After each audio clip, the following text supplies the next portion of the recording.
Se você não acredita que tem livre-arbítrio para criar e escrever sua história presente e futura, se não acredita que está criando o seu mundo a cada pensamento e a cada decisão tomada, se ainda acha que seus sucessos e fracassos não dependem de você, demonstra que sua vida está à mercê das circunstâncias, dos outros e do mundo.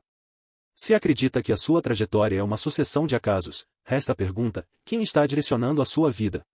Quem é o responsável pelos frutos que você tem colhido? Alguém está no controle. Se esse alguém é Deus, lembre-se de que, desde o Éden, ele tem dado livre-arbítrio ao ser humano, e este não tem feito bom uso desse recurso. Você é o tipo de pessoa que deixa que as circunstâncias e os fatos vão acontecendo e vive, não como protagonista, mas como coadjuvante da própria história, como uma marionete esperando ser convidada a rir ou a chorar. Os compositores Bernardo Vilhena e Lobão criaram uma música que dizia mais ou menos assim: vida louca, vida breve, já que eu não posso te levar, quero que você me leve. A pergunta é, para onde sua vida tem o levado por todos esses anos? Para uma vida louca, como na canção, ou para a felicidade? Ser autorresponsável é ter a certeza absoluta de que você é o único responsável pela vida que tem levado, logo, é o único que pode mudá-la. Pensar desta maneira é uma das melhores formas de avaliar e desenvolver seu nível de maturidade emocional e, em consequência, aumentar, de modo exponencial, sua capacidade de realização. É a certeza de possuir uma crença que valide todas as outras crenças fortalecedoras que você possui, é a garantia de ser uma pessoa não apenas de ideias, mas de ação, alguém realizador, capaz de construir uma vida feliz e plena. Exercício 5. Escreva nas linhas a seguir uma visão extraordinária de futuro. Descreva a vida que você sempre quis, sem limites para sonhar. O que você gostaria de ser, fazer e ter? Quais são seus sonhos mais ousados? Pense nisso sem críticas e sem limitar suas possibilidades. Apenas escreva a visão da sua vida extraordinária. Agora, compare essa visão com a vida que tem levado. Esteja certo de que as circunstâncias são criadas por você e, como tal, somente você pode mudá-las. Para isso, será necessário uma forte decisão de romper com o passado, como também a persistência e perseverança para esperar que os novos frutos venham no momento apropriado. Existe tempo para plantar, para regar o que foi plantado e, só depois, para colher. Há de se repetir o processo também em semear, regar e colher sempre. É um ciclo. Uma história de autorresponsabilidade. Durante o Apartheid, na África do Sul, Nelson Mandela passou cerca de 26 anos na prisão, dos quais muitos foram na solitária. Ao invés de lamentar-se e sentir-se uma vítima indefesa, ele se colocou como autor de sua própria história e da história de seu país. Ele responsabilizava a minoria branca pelo fato de estar preso, entretanto, se considerava o único responsável pelos seus sentimentos, pensamentos e atitudes na prisão e sobre o que faria quando saísse de lá. Ele via seus amigos de prisão sucumbirem, enquanto isso, preparava-se para ser o primeiro presidente negro da África do Sul. Estudou administração pública, direito internacional, direito penal e muitas outras matérias importantes para o seu futuro, ainda encarcerado. Quando seus colegas e até mesmo os guardas o viam com tanto bom humor e felicidade, lhe diziam: "E Mandela, acorda, você está na prisão, daqui você só sai para o seu funeral." Outros, querendo entender tanta determinação e felicidade, questionavam: "Como você faz para estar sempre tão bem?" E ele respondia: "E meu corpo eles podem ter prendido, mas a minha mente, pensamentos e sentimentos, sou eu que controlo." Ele continuava: "Posso responsabilizá-los pelas suas atitudes, porém eu sou o único responsável pelos meus sentimentos." Que tal trazer esse poderoso conceito, presente na trajetória das pessoas de grandes realizações, para a sua vida? Quando os acontecimentos não geram os resultados que esperamos, quando nossa vida não está como gostaríamos, temos duas possibilidades: a primeira é assumir a responsabilidade pelos resultados e aprender com eles, a outra é achar um culpado, encontrar alguém para criticar e responsabilizar. Tenho treinado, orientado e feito coaching com centenas de executivos bem-sucedidos e percebo, cada vez mais, a diferença entre os prósperos e os que ainda não enxergaram todas as suas potencialidades. Os limitados normalmente pensam muito, refletem sobre tudo e sobre o que pode não dar certo, dessa maneira, tornam-se peritos em justificar suas falhas e explicar o porquê de as coisas não acontecerem como eles haviam calculado. São pessoas de grandes ideias, porém, de pouca realização. Esse tipo de profissional costuma ajudar seus colegas, dá sugestões, mostra onde eles estão errando e o que precisam fazer para terem êxito. Por mais que esteja certo e suas ideias sejam boas, com análises coerentes, são apenas ideias e só se aplicam aos outros. Quando fala de si, só resta a justificativa pelo fato de seus planos não darem certo. Uma grande ideia oriunda de profunda reflexão sem uma ação para colocá-la em prática é o mesmo que frustração. Já as pessoas de sucesso geram boas ideias, talvez não sejam as melhores ideias, talvez nem sejam suas, porém são capazes de colocá-las em prática, de fazê-las acontecer. Se não obtiverem os resultados esperados, não reclamam, muito menos se justificam. Pessoas de sucesso assumem que estão onde se puseram e, com humildade e sabedoria, buscam aprender com seus erros, para que da próxima vez possam obter resultados melhores. Lembre-se, as pessoas de sucesso não costumam desistir dos seus objetivos, elas aprendem com seus erros e perseveram, persistem nos seus objetivos, só que desta vez fazendo diferente, comportando-se, pensando e sentindo diferente. O nosso cérebro se divide em dois hemisférios.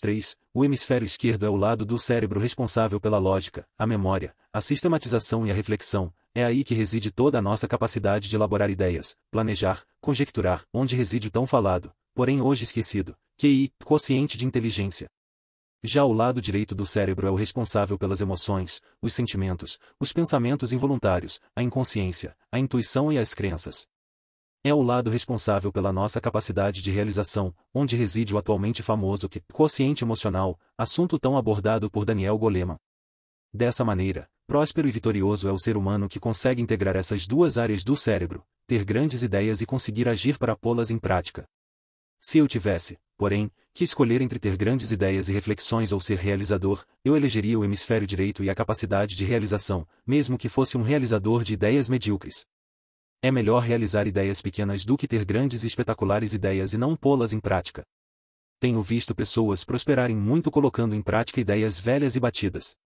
Certa vez ministrei uma palestra para 200 professores de uma organização educacional, quando uma professora muito capacitada intelectualmente discordou sobre ser responsável por tudo que vinha vivendo, sobre o conceito da autorresponsabilidade. Ela protestou e disse: "E a vida do ser humano é determinada pelo seu conhecimento e a reflexão que faz sobre tal conhecimento." Em seguida, ela citou Karl Marx, Rousseau, Einstein, Newton e outros cientistas e pensadores. De certo modo ela estava certa, ou melhor, ela estava 50% certa. De fato, a reflexão é muito importante. Porém, como já disse, sem a capacidade de executar e realizar meus planos e ideias, só me restará a frustração. Num contexto macro, tais pensadores e suas teorias são de vital importância, porém, num contexto pessoal e prático, nenhuma teoria vale nada se ficarmos atados e imobilizados por reflexões e pensamentos, principalmente se essas teorias reforçam que somos meros espectadores, que não podemos mudar ou reescrever nossa história. Após ela ter se pronunciado com tanta fúria, sentindo-se acusada, apresentei a todos o que Albert Einstein pensava sobre o assunto: penso 99 vezes e nada descubro. Deixo de pensar, mergulho no silêncio e a verdade me é revelada. Precisamos tomar cuidado para não fazer de nosso intelecto nosso Deus. Ele tem músculos poderosos, mas não tem nenhuma personalidade. Realidade é meramente uma ilusão, embora bastante persistente. A imaginação é mais importante do que o conhecimento. Uma pessoa só começa a viver quando consegue viver fora de si mesma. Albert Einstein. Projetei um slide com esses dizeres de Einstein. Ela copiou. Ana certa deve ter repensado bastante. Em uma série de diálogos internos, Amy, ansiosa, pediu que eu continuasse. Depois, ela me confidenciou: talvez a solução dos meus problemas existenciais esteja por aí. Quando essa professora tinha discordado, uma outra tentou puxar aplausos junto aos outros participantes, indo contra o conceito de autorresponsabilidade. Importante dizer que a outra professora, que também não concordava com o conceito, chegou com uma postura totalmente reativa, não participou de nenhuma dinâmica e manteve sua postura e fisiologia corporal em sinal de rejeição à instituição e ao momento. É certo que, para aquelas duas professoras, suas vidas não estavam sob seus controles e as coisas não estavam como desejavam.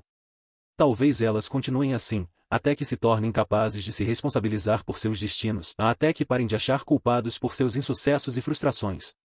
Para prosperarem, terão que parar de odiar o mundo, como se ele fosse o algoz, terão de parar de se tratar como vítimas, eliminando a atitude de autocomiseração.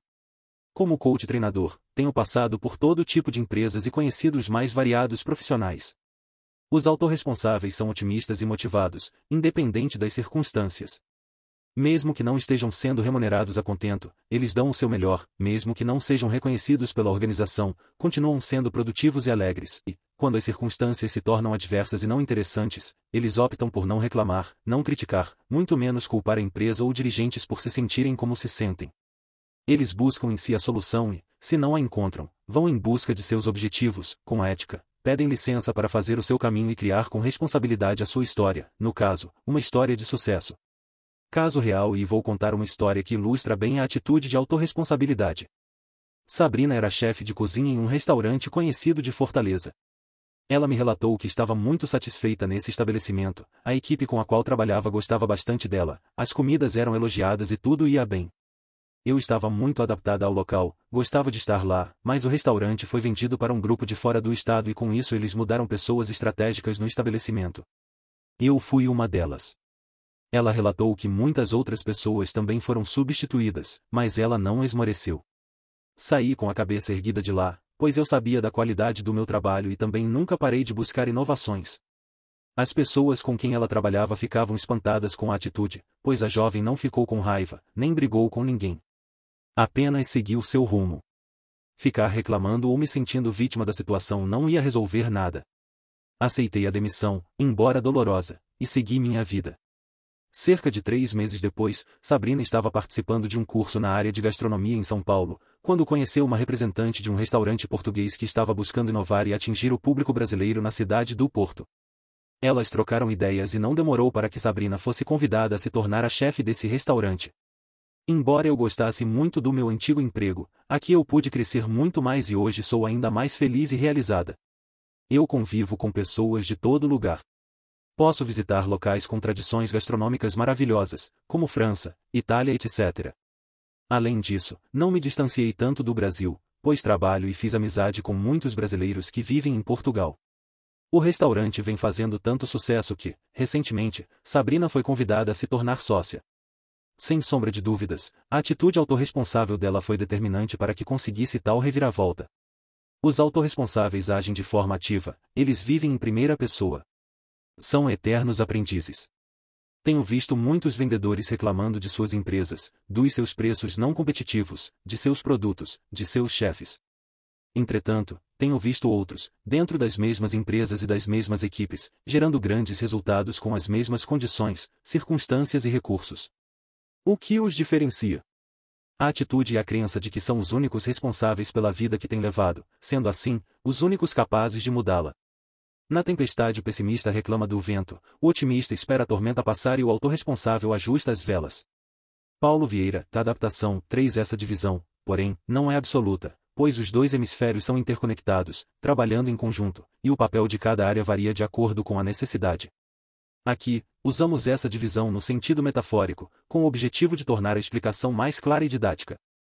Capítulo 5.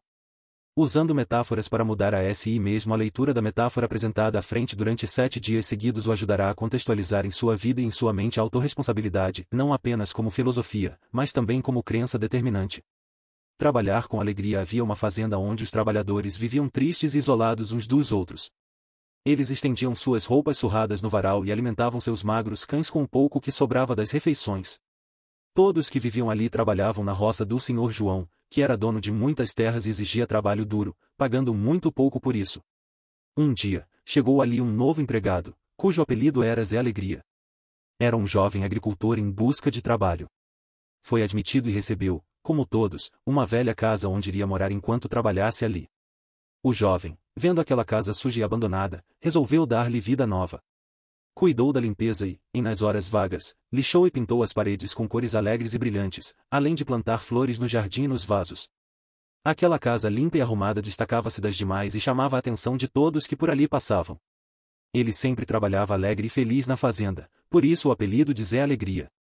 Os outros trabalhadores lhe perguntavam, como consegue trabalhar feliz e sempre cantando com o pouco dinheiro que ganhamos? O jovem olhou para os amigos e disse, bem, esse trabalho hoje é tudo que tenho. Além disso, posso escolher como viver, ao invés de criticar e reclamar, prefiro agradecer. Quando comecei a trabalhar aqui, percebi as condições e tratamento que as pessoas recebiam, mas, como ninguém me obrigou a aceitar este emprego, não tem sentido eu ficar reclamando. Não é justo que, agora que estou aqui, fique criticando. Pelo contrário, farei com capricho e amor tudo aquilo que aceitei fazer. Os outros, que acreditavam ser vítimas das circunstâncias, abandonados pelo destino, olhavam admirados e comentavam entre si, como ele pode pensar assim? O entusiasmo do rapaz, em pouco tempo, chamou a atenção do fazendeiro, que passou a observá-lo à distância. Um dia, o senhor João pensou, alguém que cuida com tanto carinho da casa que emprestei cuidará com o mesmo capricho da minha fazenda. Ele é o único aqui que pensa como eu.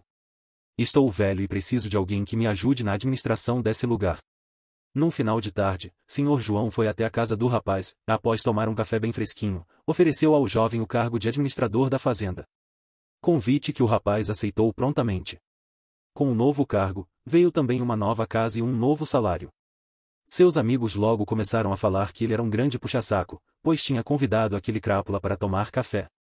Passado algum tempo, seus colegas passaram a comentar como ele era sortudo e que tudo dava certo para ele. A resposta do jovem veio logo: e em minhas andanças, meus amigos, eu aprendi muito, mas o principal é que não somos vítimas do destino. Existe em nós o livre-arbítrio e, assim, a capacidade de realizar e dar vida nova a tudo que nos cerca. Isso depende de cada um. Continuou ele, e toda pessoa é capaz de efetuar mudanças significativas no mundo que a cerca. Mas, ao invés de agir, jogamos a responsabilidade da nossa vida sobre os ombros alheios, esperamos que os outros atendam às nossas expectativas, que mudem, que sejam e ajam como nós queremos. Sempre encontramos alguém a quem culpar pela nossa infelicidade, esquecidos de que ela só depende de nós mesmos. Desta feita, eu decidi mudar a minha vida e, para que isso aconteça, sei que não poderei mudar ninguém que não seja a mim mesmo. Esta é a única maneira de colher mudanças positivas a longo prazo. Eu consegui o maior desafio do mundo, mudei a mim mesmo, e hoje sou o responsável pela minha vida e pelo meu destino. Autor desconhecido. Adaptação de Paulo Vieira. Para encobrir indolência, medo, rancores, infelicidades e sentimento de incapacidade, muitos jogam a culpa nos pais, no cônjuge, no governo, nos empresários, nos políticos, na sociedade como um todo. Esquecem que quem elege os governantes são as pessoas, que quem gera empregos são os empresários, e que a sociedade é composta pelos cidadãos, incluindo ele próprio, que também comete erros. Cada um tem completa responsabilidade pela situação que o rodeia. Para ser feliz, basta dar ao seu mundo um colorido especial, como o personagem Zé Alegria que soube fazer do seu mundo uma realidade bem diferente. Nós podemos e devemos criar a realidade do mundo que nos cerca. Isto também é autorresponsabilidade. Pessoas sem autorresponsabilidade culpam a falta de oportunidade como fator imobilizante e responsável pela mediocridade de suas vidas e dizem: se eu tivesse dinheiro. Se eu tivesse a chance. Se meu pai tivesse sido. Como se tem sido mal aplicado. Se eu tivesse isso, se eu ganhasse aquilo, se fosse promovido, se os clientes fossem mais fáceis, se meu preço fosse mais competitivo, se eu tivesse mais tempo, se o dia tivesse 30 horas. O fato é, se não justificasse tanto, se não reclamasse, se não esperasse dos outros, tudo seria diferente na vida dessa pessoa. Caso real. Segundo um professor universitário me relatou, e meus resultados poderiam ser melhores se os alunos fossem mais interessados. Não depende somente de mim. De que adianta eu explicar o conteúdo e pensar em um bom cronograma de atividade se eles não se interessam, não veem utilidade na minha disciplina, tampouco se esforçam? Se realmente eles mudassem e participassem mais dos exercícios em sala, as notas da turma toda melhorariam e, quem sabe, viriam que a matéria nem é tão difícil assim. Após o método CIS marca registrada e algumas sessões de coaching, o discurso e o comportamento dele tornaram-se completamente diferentes. Eles passou a dizer coisas como: percebi que eu estava relapso e omisso. Dava as aulas sempre do mesmo jeito há quase 2 décadas e esperava que o resultado fosse diferente. Meus alunos, de fato, são muito bons, inclusive tenho bastante sorte, pois são curiosos e trazem coisas novas para que eu aprenda também. Eu que estava infeliz com a minha carreira e acabava descontando neles, com cara fechada, não recebendo suas contribuições com bons olhos e também sendo arrogante por achar que eu sabia bem mais do que eles. Em vez de culpá-los, eu deveria ter tido a coragem de ter me demitido há muito tempo em vez de estar prejudicando os alunos. Eu deveria ter feito melhor, trazido slides novos, livros novos, uma nova didática. Diversas vezes eles tentaram me falar isso, mas eu vi apenas como prepotência e infantilidade. Dessa vez, vou tentar não somente dar aulas, mas mudar a vida de cada um deles em sala, inspirá-los a serem profissionais e pessoas melhores e crescerei também com o que eles me passarem. Feedback é importante, nada melhor do que receber de quem te vê quase todos os dias. Decidi não me justificar mais, hoje acho até cansativo fazer isso. Além disso, eu vou agir, mesmo que não saiba se é a direção certa, mas agirei. Preciso recuperar todos os anos perdidos. Em menos de um mês, ele provou que sua nova filosofia era verdadeira e dava resultados. Em pouco tempo, os alunos notaram que ele estava mais feliz, que o ritmo da aula mudou e que aquele momento de aprendizado, antes enfadonho, passou a ser uma das horas mais esperadas da semana. Até ele próprio se surpreendeu. Para quem achava que a solução estava no outro, ou então em uma demissão, ele deu uma nova vida para aquela carreira que ele escolhera há tanto tempo abraçar. Caso real. Terceiro, um vendedor de uma concessionária de veículos de marca mundial, em um momento de desabafo, me relatou: tudo nesta empresa é difícil, o salão de vendas é antiquado e muito apertado, a marca que nós vendemos está em declínio e nossa assistência técnica é a pior do mundo, ela só faz piorar a situação. Como é que se pode vender desse jeito? Ninguém deixa eu fazer meu trabalho direito. Paulo Vieira: quem precisa de treinamento e consultoria não sou eu, nem a equipe de vendas, mas os diretores. Ele continuou: se eu pudesse mudar a empresa, se eu fosse o gerente ou o dono, aí sim tudo seria diferente, mas como Deus não dá asa à cobra, não é? Então, vou levando como ele quer. Para mim, estava tudo muito claro, era um caso típico de um vendedor sem autorresponsabilidade, um vendedor se sentindo injustiçado, vitimado pelo mundo, pelas circunstâncias e pela empresa, achando que todo o seu fracasso era provocado pelos outros e que não tinha meios de mudar a sua pobre existência. Depois de tanta lamúria e autocomiseração, já não aguentando mais, perguntei: e há quanto tempo está na empresa? Há 8 anos, ele respondeu. Quer dizer que você já fez muitos treinamentos e conhece tudo sobre esses automóveis. Duvido que alguém aqui entenda mais dessa marca e de vendas do que eu, afirmou ele de forma categórica. Então, por favor, me responda, por que os novatos, jovens com muito pouca experiência em veículos e em vendas de carros, vendem mais do que você? Com toda a prontidão, como se já esperasse pela pergunta, ele respondeu em tom agressivo e vitimado: e se eles estivessem aqui desde o começo estariam como eu, desmotivados e cansados de remar contra a maré. Escondendo minha impaciência com tanta autocomiseração, continuei o diálogo: e por que continua nesta empresa tanto tempo, já que não concorda com as políticas internas, estratégias e estrutura física? O que o impede de buscar algo melhor, mais compatível com o seu potencial e estilo, já que você é tão bom? Por que não foi em busca de uma empresa que reconheça o seu valor e sua experiência? Ele ficou calado por algum tempo, olhou para cima em busca de uma resposta convincente, depois ficou com o olhar perdido no horizonte, quando, enfim, olhou para baixo, já com a fisiologia corporal mais humilde, e seus olhos se encheram de lágrimas. Então falou: na verdade, tudo está diferente, antigamente os clientes eram fartos, não havia tantas marcas competindo conosco, era só a Ford, a Fiat, a Chevrolet e a Volkswagen. Agora, é uma loucura, Toyota, Renault, Peugeot, Honda, Mitsubishi, Nissan, são mais de 30, muitas delas com fábricas aqui no Brasil, fora todas as outras que são importadas. Na época em que o fundador tocava a empresa, não existia tanta cobrança, havia mais liberdade, era muito mais fácil vender um carro. Eram os clientes que compravam, bastava o vendedor estar atento e tirar o pedido.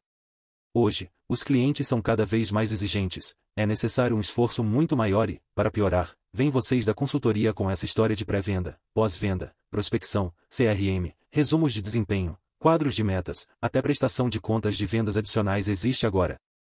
São muitas mudanças, e não sei se sou capaz.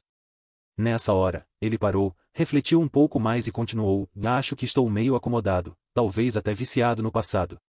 Não sou mais nenhuma criança, não sei se sou capaz de me adequar a tanta mudança. Com bastante emoção, pela primeira vez ele se permitiu refletir sobre sua vida profissional e seu futuro, pensar sobre seus defeitos e falhas, sobre o que fazia e deveria fazer. Diante das colocações dele falei: o começo de sua virada já começou a acontecer, você foi capaz de olhar para dentro de si e usar a autoconsciência, enxergar o que está bom e o que está ruim, o que deve ser mantido e o que pode ser mudado.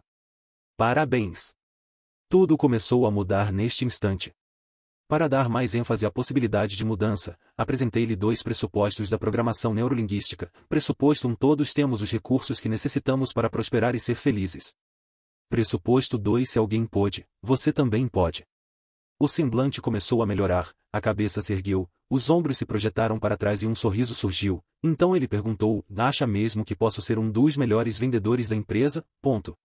Se pessoas sem experiência podem, imagina você com toda a sua bagagem e vivência.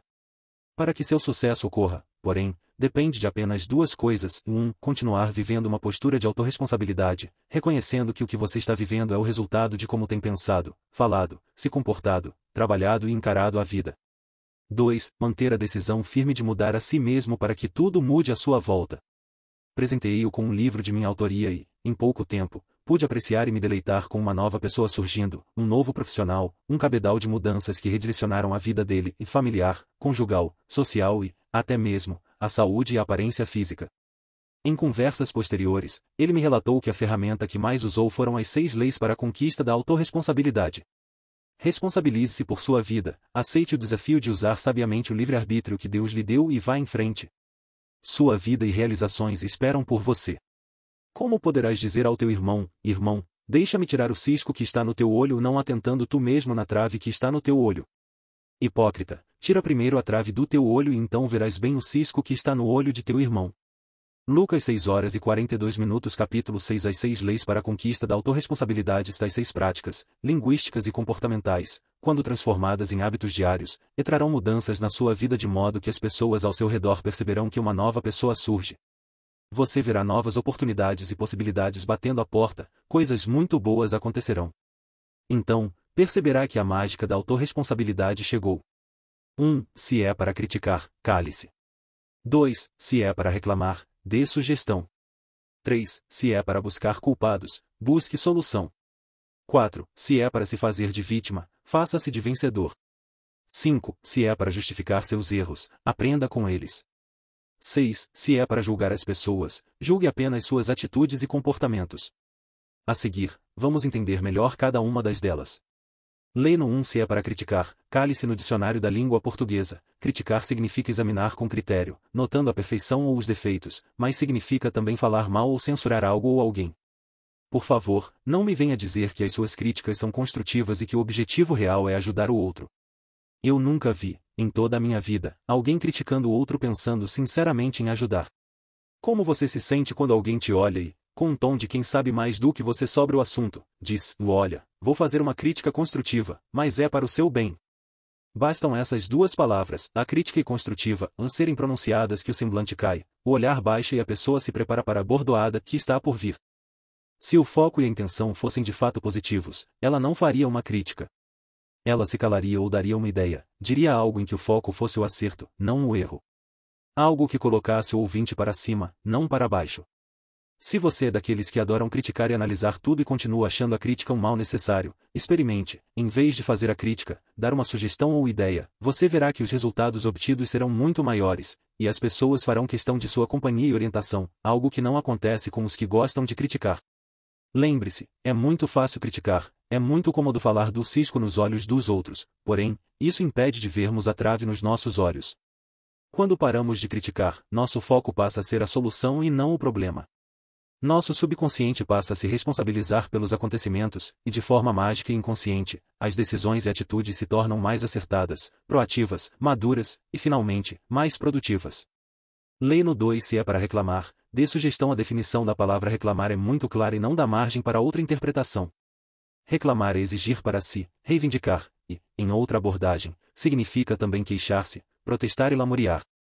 Infelizmente, existem pessoas pautando suas vidas em reclamações e cobranças desenfreadas, criando para si uma existência pobre e carente. Na Bíblia, há diversos relatos do poder das palavras proferidas e muitos cristãos continuam com uma total imprudência verbal, usando palavras de reclamação e lamúria como uma faca sem pegadura, que quanto mais tentam usar, mais se ferem. Em 1 Coríntios 10 horas e 10 minutos é dito, que não se lamentem e lamuriem como fazem alguns, pois estes foram destruídos pelas mãos do anjo destruidor.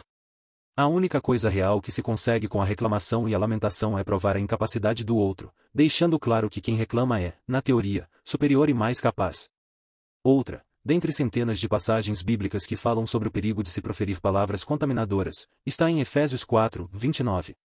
Diz assim: e não saia de vossa boca nenhuma palavra torpe, suja, contaminadora, e sim unicamente a que for boa para edificação, conforme a necessidade, e, assim, transmita a graça aos que ouvem. Veja bem, esta passagem diz para falarmos apenas palavras que edifiquem, conforme a necessidade de quem ouve, e não para satisfazer o ego de quem fala. De certo, a característica mais forte e perigosa da reclamação é a fuga da autorresponsabilidade, é se eximir dos acontecimentos. É olhar o que acontece consigo, e ao seu redor, como se não tivesse nenhum poder ou influência. É tirar o foco das coisas erradas e indesejadas de si e colocar nos outros ou nas circunstâncias. É se fartar na reclamação, eximindo-se de agir. É sentar e observar o circo pegar fogo em vez de concentrar esforços na solução. Ou agimos com interesse na solução, ou reclamamos e colocamos nossa força e poder no problema. Os vitoriosos não perdem tempo reclamando e focando o problema, eles focam na solução e nas possibilidades. Isso não quer dizer que pessoas equilibradas e autorresponsáveis não confrontam os outros com a verdade. Não impede que olhem nos olhos de seu filho e, sem reclamar, digam o que esperam dele e que esse caminho não será de felicidade. Não reclamar não significa se calar diante de um erro ou mau desempenho e fingir que não viu. É fundamental para o sucesso das 6 leis que você possa confrontar os outros com a verdade, dizer-lhe suas expectativas e o que de fato ela realizou, falando muito mais de fatos e dados do que de sentimentos. Muitos usam a reclamação como uma forma de chamar a atenção.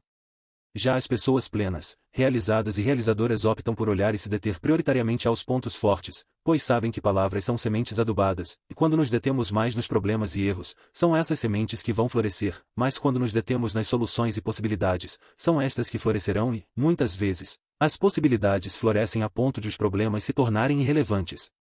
Porém, como tudo na vida, a qualidade das palavras proferidas é uma opção. Se serão palavras de críticas e cobranças, ou se serão elogios. Exerça o livre-arbítrio e fale bem, com prudência. Lei no 3 se é para buscar culpados, busque a solução como a crítica. A busca pelos culpados é uma maneira simples e rápida de se desresponsabilizar pelo mundo em que se vive, pelos acontecimentos, pelos fatos e pelos resultados obtidos. É muito fácil olharmos para os erros dos outros, porém, é difícil percebermos os nossos. A nível neural, isso é um grande perigo, pois o hemisfério direito, que é o lado realizador do nosso cérebro, ao receber a mensagem de que o resultado insatisfatório obtido foi por culpa dos outros, cria o seguinte diálogo interno: por que mudar e fazer diferente, se o resultado negativo foi culpa do outro? Dessa maneira, a pessoa continua a repetir os mesmos erros, sem aprender com eles. Afinal, se são os outros os responsáveis por tudo isso estar assim, por que eu deveria mudar? Os outros que mudem. E tem por que mudar, se os políticos que são corruptos? E tem por que mudar, se o meu professor que é ruim? E tem por que mudar se o problema é minha esposa, que é crítica e reclama de tudo? E tem por que mudar se o problema é a minha equipe, que é desmotivada e não corre atrás das vendas? E tem por que mudar, se o juiz é corrupto e meu time sempre perde? Enquanto você não abolir essas justificativas intelectuais, nada vai mudar.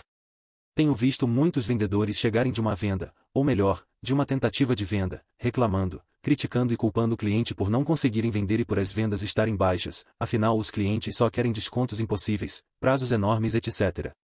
E se são os clientes os culpados, por que o vendedor deveria mudar? Por que deveria usar novas técnicas, como rapport, link, fisiologia corporal, inflexão vocal? Por que me capacitar mais, fazer novos treinamentos, se o problema e a culpa pelos meus fracassos estão nos outros? Não busque culpados. Busque solução e aliados, parceiros de uma aprendizagem eterna.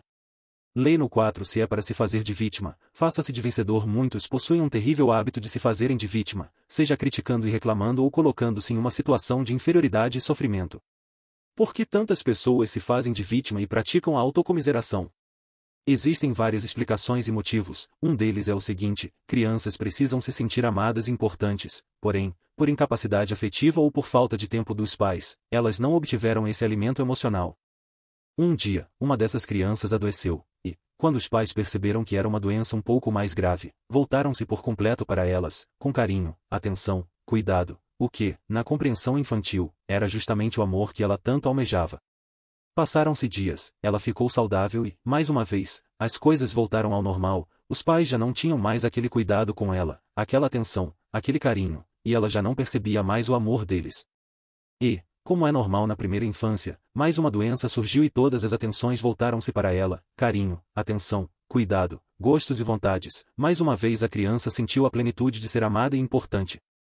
A repetição desse ciclo deixou um aprendizado inconsciente na criança: quando sofro, fico doente, debilitada, passo a ser amada e querida, mas quando estou boa e sã, ninguém liga para mim.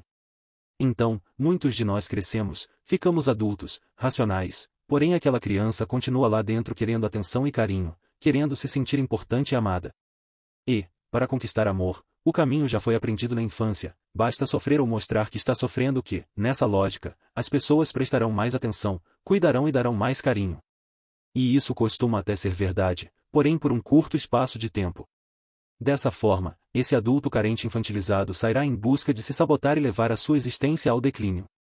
Mostrará a quem lhe der ouvidos que está sofrendo, que está em crise, que sua vida é muito difícil, relatará como as coisas estão complicadas em casa, as contas atrasadas, carestia e sofrimento, abandono, e assim por diante. Se você, de fato, quer chamar a atenção, ser querido, amado e admirado, viva como um vencedor, haja como um vencedor, fale como um vencedor, que da sua boca saiam palavras de vida e construção. Ninguém consegue atenção e carinho por um longo período falando de sofrimentos e angústias, a não ser que a outra pessoa também seja acometida do mesmo mal, e a autovitimização, aí serão duas pessoas debilitadas emocionalmente servindo de muleta uma à outra. Lei no 5. Se é para justificar seus erros, aprenda com eles. O erro é parte integrante do processo de aprendizagem. Se não houver erro, não haverá aprendizado. Muitas pessoas já debilitadas emocionalmente e acostumadas a ser criticadas, e até mesmo humilhadas, ao errar foram inconscientemente programadas para negar e fugir de seus erros, evitando, tanto quanto possível, reconhecê-los, e assim, evitando se sentir mais uma vez diminuídas e invalidadas. Para nos livrarmos desse terrível hábito, é necessário adquirirmos uma nova crença: não existem erros, apenas resultados. Quem tem sucesso, traz esse pressuposto da programação neurolinguística arraigado em suas vidas, em suas atitudes. Pessoas realizadas e autorresponsáveis acreditam, de fato, que tudo de ruim que lhes acontece não são erros, muito menos fracassos, são efeitos, são resultados. E para não colher os mesmos resultados basta fazer diferente na próxima vez. Einstein dizia: loucura é continuar fazendo a mesma coisa e esperar resultados diferentes. Todos alcançam algum tipo de resultado. Se estou gordo, não preciso entender como frustrante ou fracasso, posso entender como resultado da minha maneira de viver e de me alimentar. Se quero outro resultado, basta mudar, encontrar outra maneira de me ver, viver e me alimentar. Se as vendas este mês foram insatisfatórias, isso não precisa ser encarado como uma derrota, pois, se assim for, você ficará debilitado, desmotivado e, provavelmente, será ainda pior no mês seguinte. Você pode encarar os resultados fracos como um aprendizado, uma maneira de como não agir em relação às vendas. Se você não prospectou, mude e prospecte novos clientes. Se não usou técnicas de vendas, use-as. Se sua fisiologia corporal não foi tão atraente, eleve os ombros, coloque um belo sorriso no rosto, enfim, aprenda com tudo e com todos. Mude a si mesmo na busca de novos e melhores resultados. Lei no 6. Se é para julgar as pessoas, julgue apenas suas atitudes e comportamentos quando alguém nos ofende. A reação normal, na maioria, é se magoar e entender a ofensa como algo pessoal e direto. Quando alguém nos fecha no trânsito, o mais comum é xingar, reclamar e até mandar sinais, agressivos e obscenos, entendendo aquilo como algo proposital e pessoal, algo que o suposto barbeiro fez diretamente contra nós. Essa maneira de levar a vida é muito pesada e nada produtiva. É como dar força e poder a alguém que não deveria ter força nem poder sobre sua vida. É deixar um desconhecido mandar nos seus sentimentos e emoções. O autorresponsável não julga o outro, mas sim a atitude dele. Seu diálogo interno é mais ou menos assim: que barbeiragem aquela pessoa fez, podia até causar um acidente. Já alguém com um nível baixo de autorresponsabilidade diria, aliás, gritaria: ei, seu irresponsável, está querendo me matar, seu cretino, imbecil. Comprou a carteira onde, e dali sairia irritado e zangado, tendo as próximas horas influenciadas negativamente por aquele que cometeu uma barbeiragem. Se agredir com palavras funcionasse, não teríamos mais barbeiros no trânsito. Em vez de julgar e condenar as pessoas ao seu redor, tente julgar e compreender as atitudes delas. E assim compreender que aqueles que cometem barbeiragem podem, talvez, ser indivíduos maravilhosos, que aqueles que nos magoam podem, um dia, ser nossos melhores aliados, que aqueles que não são tão verdadeiros conosco podem, no futuro, ser nossos protetores. E, se cada um de nós, em vez de procurar erros e falhas nos outros, procurasse em si, o mundo poderia ser muito melhor, com menos barbeiros, com menos ofensa e com mais verdade. Como diz nas Sagradas Escrituras, com a mesma moeda que julgas serás julgado, ou ainda conforme outra passagem, e só Deus pode julgar os vivos e os mortos. A nós só compete julgar as atitudes e ações. E de preferência começando por julgar as nossas próprias. Sábio é o homem que chega a ter consciência da sua ignorância. Barão de Itararé. Capítulo 7. Como usar as leis da autorresponsabilidade. O que falamos e como falamos são hábitos produtivos e engrandecedores, outras vezes destrutivos e limitantes. Usando a autorresponsabilidade, podemos escolher e optar pelo que nos faz bem. Com um pouco de esforço racional e disciplina, você pode começar a mudar tais hábitos, mas, para isso, aconselho que imprima as 6 leis em papel e cole nos lugares que você mais frequenta, onde seja mais fácil de visualizar, como no espelho do banheiro, no retrovisor do carro, na tela do computador, na parede do escritório. Em todos os locais de fácil acesso e que o mantenham atento às 6 leis. Tenho visto centenas de pessoas mudarem de uma maneira incrível em apenas uma semana, praticando unicamente as 6 leis da autorresponsabilidade. Vá lá, imprima, cole, faça bom uso e comece agora a sua transformação. Lembre-se que tudo muda após a sua mudança. Uma pessoa a quem muito admiro, dona de uma madeireira, colocou as leis em cartazes espalhados pela empresa, inclusive no banheiro. E o cartaz começa com o título urgente, seguido pelas 6 leis da autorresponsabilidade. Outros clientes transformaram em adesivos. Caso você ainda não tenha compreendido ou concordado, repito aqui um texto que publiquei no meu último livro, que traz uma característica comum nas pessoas que não possuem a crença da autorresponsabilidade. Elas optam por criticar, reclamar e se esconder atrás dos outros, elas estão à margem das próprias vidas. Os outros, veríssimo que me desculpe, mas atribuir tudo de ruim só ao povo é incorreto e incompleto, o povo é aquilo mesmo, talvez até mais, porém não é o único responsável por tudo estar errado. Tem os outros que não prestam. Vamos às eleições de 1989. Todos queriam Lula, mas na hora da verdade, vêm os outros e votam em Collor. A anarquia que reina no Congresso nada tem nada a ver com o povo, que não vota leis. São os outros que votam. Os outros fumam nos ônibus e elevadores e nem se preocupam com as boas maneiras ou proibições. Os outros que obedeçam, dizem cinicamente. Quem é que não sabe votar? Quem votou nesse político que, além de corrupto, ficou impune? Quem fura as filas? Quem dirige sem cuidado, achando-se dono das ruas só porque tem carro? Quem entra na contramão? Quem buzina quando o sinal fica verde? Quem acreditou no choro da santa? Ou na imagem da santa no vidro? Os outros e ninguém mais. Alguém já teve notícias de acidentes que não sejam provocados pelos outros? Nunca. Eu, quando viajo, nem me preocupo comigo, mas com os outros que são irresponsáveis, ultrapassam nas curvas, guiam com excesso de velocidade. Os outros, sempre os outros. Os outros são nossa desgraça. Mas quem afinal, são os outros? Devem ser entes sobrenaturais, pois nunca os outros se identificam. Todos criticamos ou nos escondemos por trás dos outros, todos projetamos nos outros os traços ruins de nossa personalidade, todos esperamos que os outros cumpram com o dever, mas ninguém diz quem são os outros. Luciano Lira Macedo nunca lhe deram oportunidade? Mas você já pensou em criá-las por si próprio? Napoleão Hill.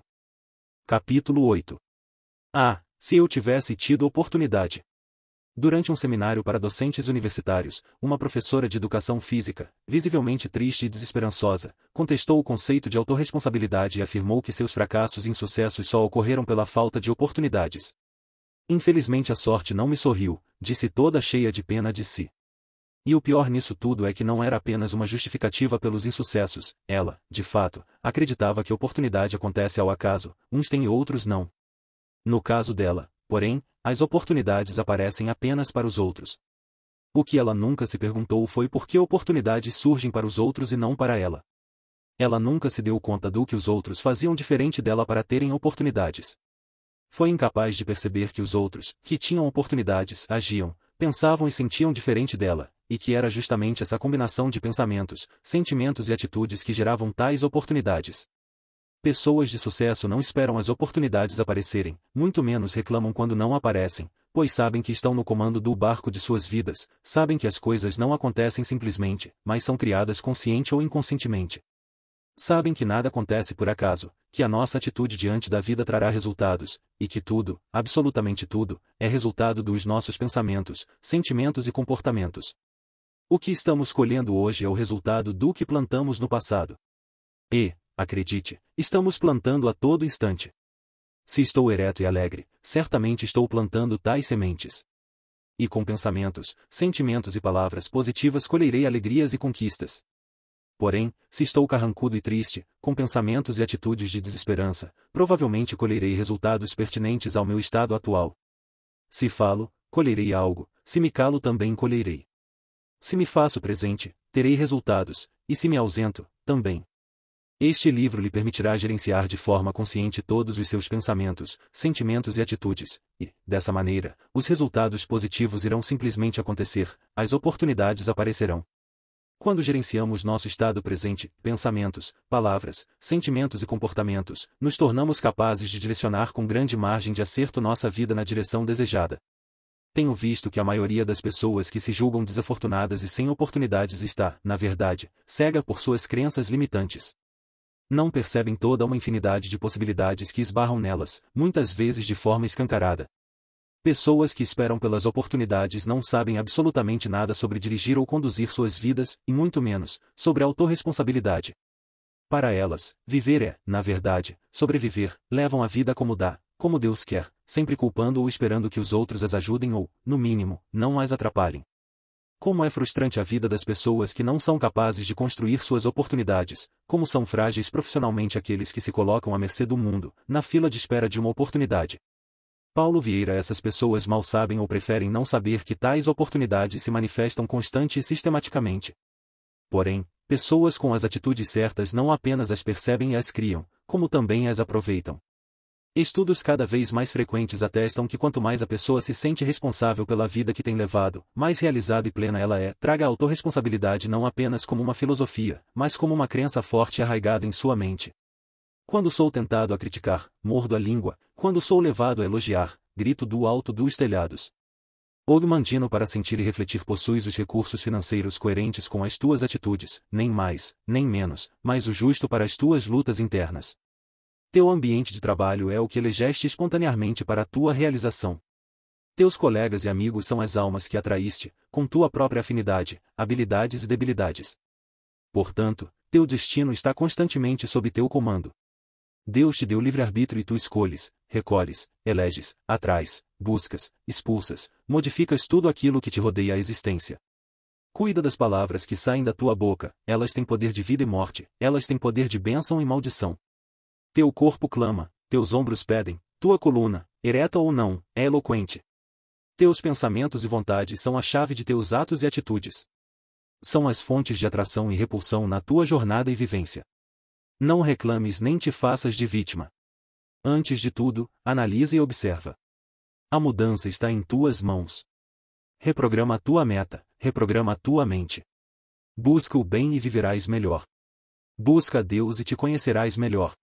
Embora ninguém possa voltar atrás e fazer um novo começo, qualquer um pode recomeçar agora e fazer um novo fim. Autor desconhecido. Adaptação de Paulo Vieira. Não permita que o que você não pode fazer interfira no que você pode fazer. John Wooden. Capítulo 9.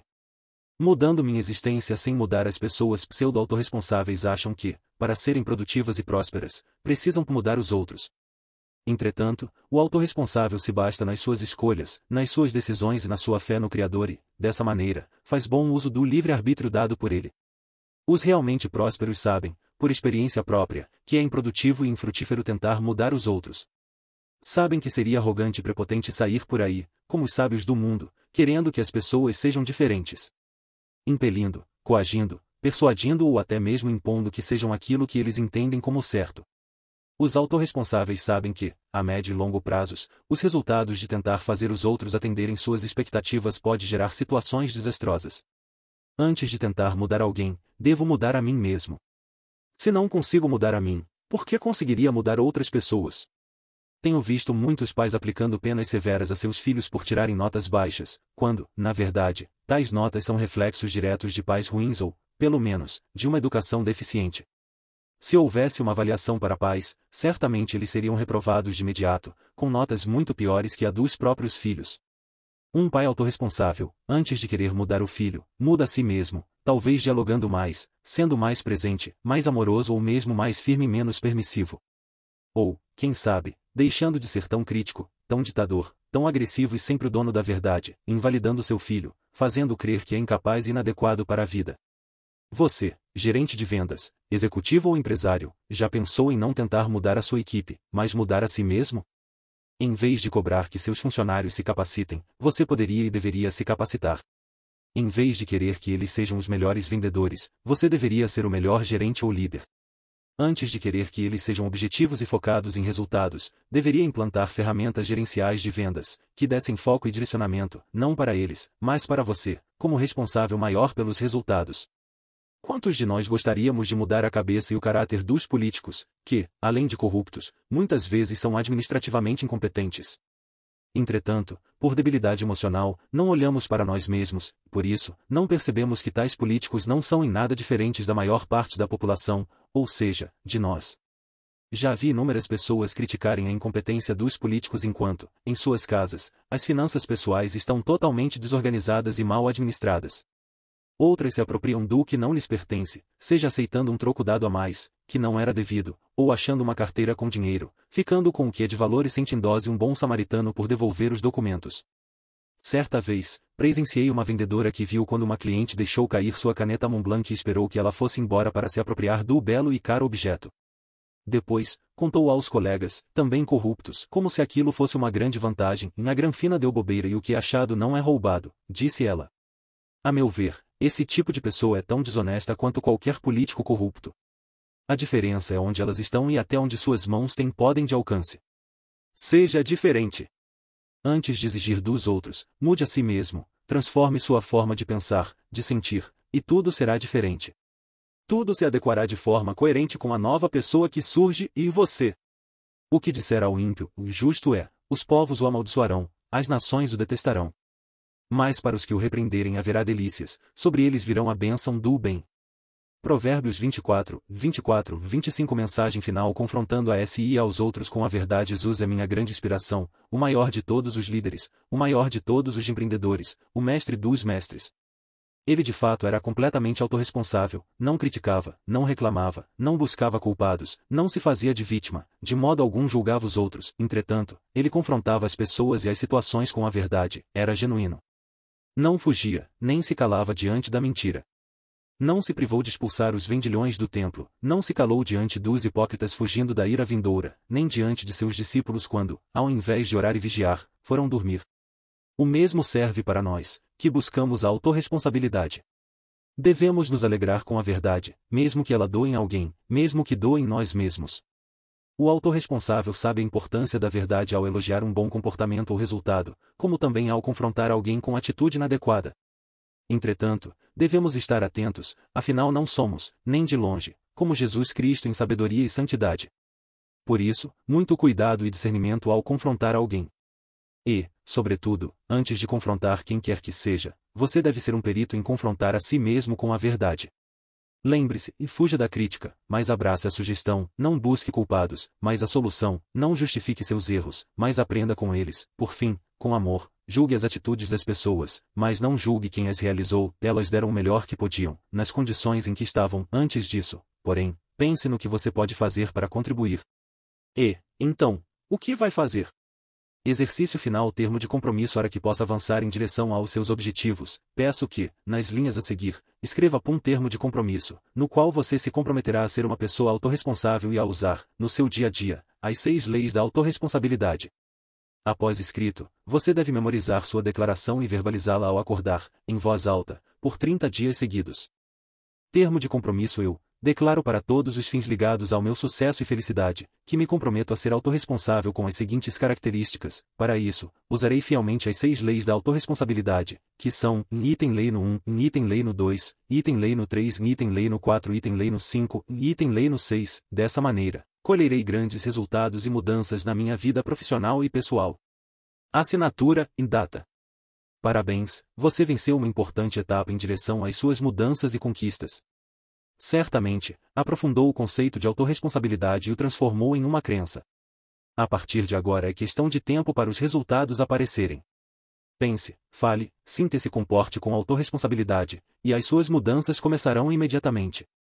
Que Deus continue abençoando e abrindo as portas para o seu crescimento e suas conquistas. Um grande abraço, paz e sucesso. Paulo Vieira.